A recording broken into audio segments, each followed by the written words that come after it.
To Kersey again here on Sunday, January 22nd, 2017, now at 12:27 Eastern Time. Consider this part two of the old man and the fishing boat business.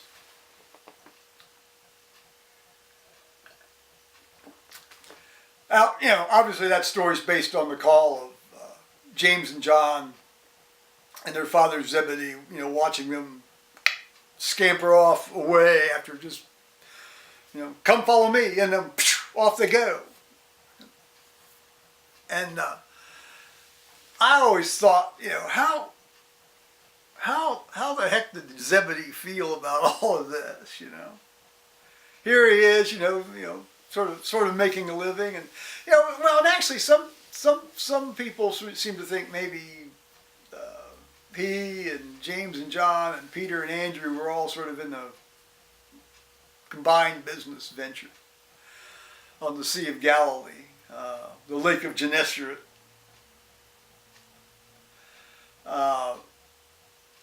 Be that as it may, I mean, here are his two sons, who he thought would eventually get the whole business just off they go.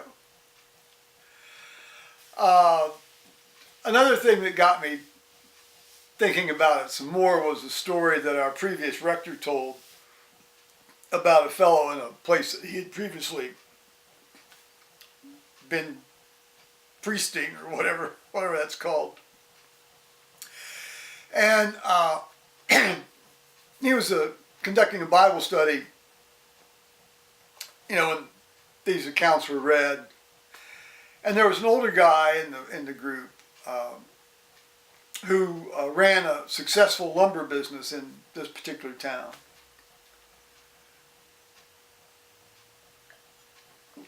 And he was one of these guys that rarely says anything in a Bible study group. He sits and listens, and maybe occasionally says something. But this time he speaks right out and he says, I don't like these stories.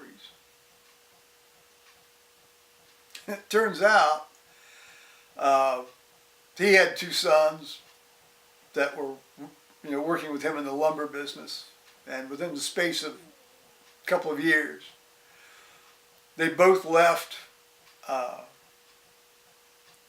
because to get to do other lines of work. They got offers from other companies, come work for us. They did. He felt he had been left high and dry and in the lurch. In his case, his business did not go under, but he, 20 years later, he was still seething about this. It was gnawing at him and eating him, and anger like that kills you. It hadn't killed him, but it wasn't making him any better either. He was still estranged from his sons. They rarely spoke.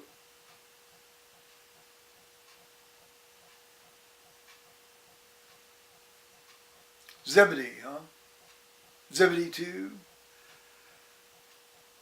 I've often thought about how Zebedee ended up taking all this in the end after, sort of more information filtered in.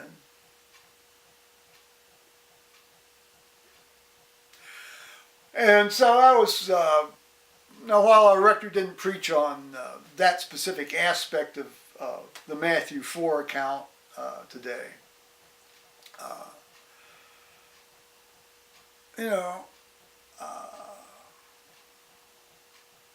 I frankly, honestly can't tell you what he preached. I mean, he preached on the gospel, but then he also, worked in all this other crap about where we're going as a parish and this, that, and the other. I will say that we had two people that had not been back to church. One woman was baptized in the church and had been a member or been going to the church, in theory, for over 46 years. She returned for the first time in at least 4 or 5 years.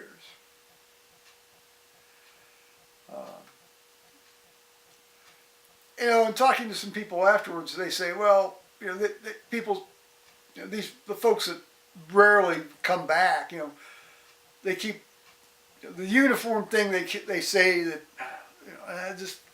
I have a hard time believing this, but they say, well, we didn't come back because we weren't called. Nobody phoned us. Nobody reached out to us. That's a jargon term. Well, I'm thinking, if you don't want to go, if you have to have somebody call you to go to church, rather than just innately go to church to worship God, there's something wrong with you, not wrong with the other people.